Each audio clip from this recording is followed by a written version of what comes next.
The growth in Saskatoon is something to see, and we have the current Director of Planning and Development, Lesley Anderson, here. We'll talk a little bit today about what's happening in the city and the future plans for our growth in this largest city in Saskatchewan. Thanks for coming down. Thanks for having me. I want to talk a little bit about the planning department and maybe how you got involved and the role that you have in guiding our city to the growth plan of 500,000. Sure. Well, the Planning and Development Department, I think, is a really interesting area to work in for the city, and our mission is really around, guiding the growth of the city in both the long term, but also the day-to-day and those everyday kind of applications for property use. So it's a really interesting area to work in, and I've been with the city about 15 years. And have a really great staff of people working with me that are really invested in the best outcomes for the city possible. You must look at a blank piece of paper, I would imagine, because there are open fields that the city grows into. What type of training would you have to have that vision in terms of there's conflicting uses from industrial to residential and commercial?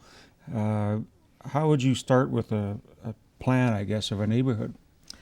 Well, it goes back many years to get to a new neighborhood. Our last future growth study, which was called that, was in 1999. And so it looked at the areas all around the existing built-up area at that time and looked at what's the actual soil suitability in that area, what's the groundwater levels, what's the elevations, drainage patterns, all those kinds of things. So really looked at all those areas in depth.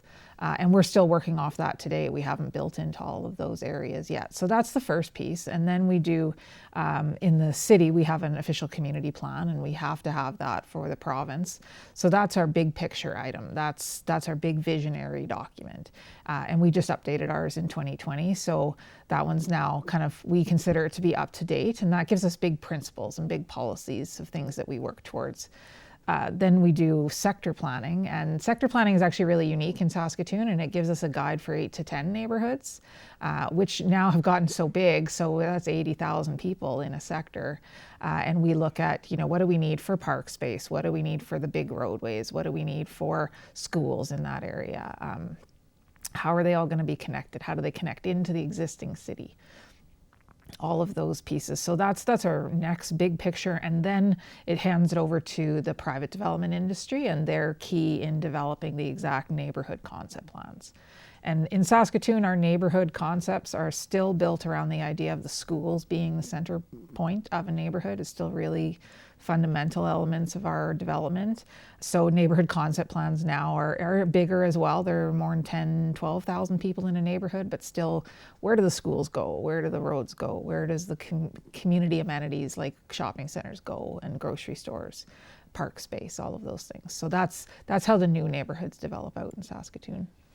So those are the new neighborhoods, and there's always that conflicting change as old neighborhoods kind of transition into, I guess, different types of live workspaces. Do you see any challenges with any influxes in population growth that they're predicting? And I guess maybe expand a little bit on the bus rapid transit and the corridor planning that you're working on. Sure. So there is always lots of change in kind of the existing neighborhoods in Saskatoon, and they're all unique creatures, right? They were all, developed many, many years ago and have their character that's really interesting, and what we want to try to maintain some of that character, but new people coming in also want to make some changes to make it fit their lifestyles as well. So we see kind of a constant friction there between what's there right now and what other people want. And that's always interesting. We tend to call it NIMBY, so not in my backyard is a common sort of sentiment, but it's a very real factor of people fearing change coming into their neighborhoods and directly next door to them when a new house is built or something. So we have a lot of work around that where a development application is coming in to change something, and the neighbors need to know what's happening, want to know what's happening, and kind of sharing that information with them. So there is that process that happens on individual sites. And then when we look at it on a bigger scale and what do we need to do across the city to accommodate the population growth and the employment growth that we have, we're also looking at how can we bring more development to our bigger corridors, our bigger streets. So 8th Street and 22nd are the really easy to identify examples of what our corridors which ones are our corridors. And what we want to do over time is transition those roads so they are still serving the traffic needs. They're still moving a lot of vehicles, but they're also places where people can be and can live and access their other services. So 8th Street, if you look at it now, in the majority of that commercial area, it's very commercial, very car oriented. But some of that can be filled in with other development, bringing residential there and bringing potentially some new park space on there, putting in some amenities that make it easier and better for people to move around, whether it's on foot, on bike, to the bus, and in their vehicle. And how can we do that? And so that's what we're doing with our corridor planning program. College Drive is the first corridor we're looking at through that program, and we're most of the way through that process right now. So there's been lots of engagement with neighbors around that area about, what are the gaps in there? What are the connections that they need to make from certain areas to another area? Where do we need to fill in sidewalks? All those types of things. But how will we transition College Drive over time to better enable people to use it as multiple things, instead of just it's a major roadway? So over time, that's what we're looking to transform our major corridors into, is more uses on them that bring more amenities for the people living there as well. I suppose that transportation network kind of dovetails into all of that. If you're going to consider, I guess, adding more residential to support the bus rapid transit, that will increase the opportunity for businesses to set up nearby and create more amenities for people to live there. With a growth plan, we're at about 290,000 people right now, something like Roughly, that. Almost doubling again. How do you envision that beyond Circle Drive and some of the areas? There's the P4G with Osler, Martinsville, Warman. Is it all to the north, or is it kind of all-encompassing east and Holmwood and other neighborhoods like that? So the 500,000 growth is within the current city boundaries. So that's our city growth target, is within that area. And we have sufficient land to do that in our current footprint. And then we're working with our regional partners, which is Warman, Martinsville, Osler, and the RM of Corman Park around us, to make sure that we capitalize on the best growth opportunities as a region. We want to be attracting investment to this region, and you do that by cooperation and by identifying your priorities, working together, making it really clear to people how you can invest in this region. So that's our regional plan with the other 4 partners, and that's been ongoing for a long time. But we're really hitting our groove now in that operation, so that's going well. And that'll support the city's growth plan as well, like that surrounding growth in the region. If we look at it at a big picture, it's all supportive of what the city's trying to do as well. So long term, we need to both fill in areas in the city of Saskatoon, but also work with our partners about what do they need for growth, where is it best suited.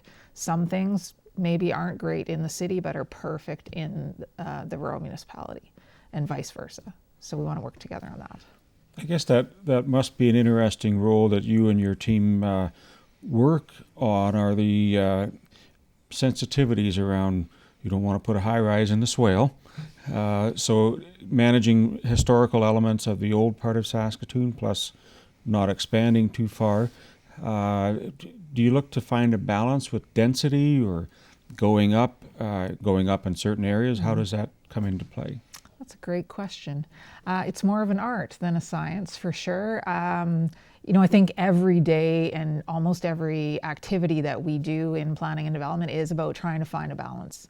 There's almost nothing that we do we can make everybody happy. So what is the right balance? And in many cases, we have to put forward a recommendation for what we think is the right balance. Is it around density? Is it around the location of that density? Is there enough park space? Or is this development close to this other type of development? Is that going to be good or bad?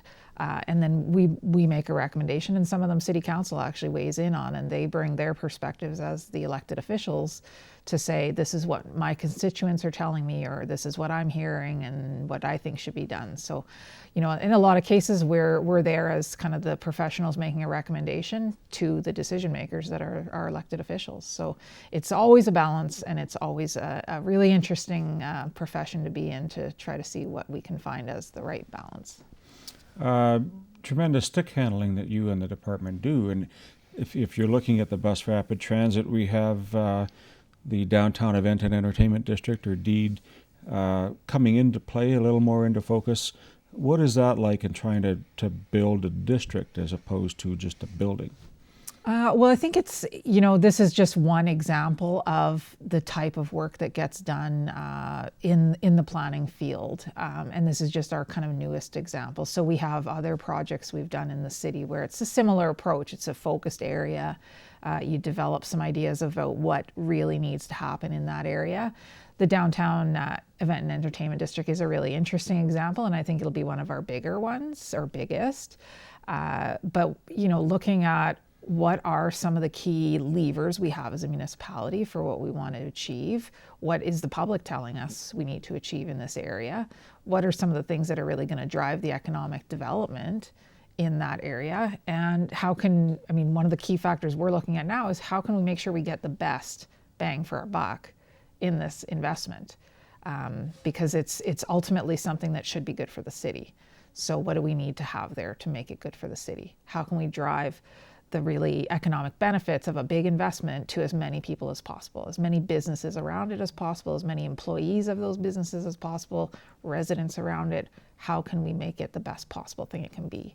And that's, I think, that's the big focus for the DEED.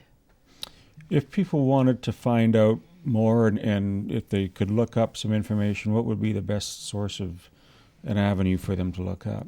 Well, definitely the City of Saskatoon's website, so www.saskatoon.ca. And then usually if you go up to the top, there's some little icons, and then there's the Engage one. And so that has lots of projects that are ongoing where people can weigh in or just find out more information about them as well. Lesley, thank you so much for coming down. I appreciate your time and all of your hard work that you're doing for Great. us. Thank you. Stay with us, folks. We'll be right back.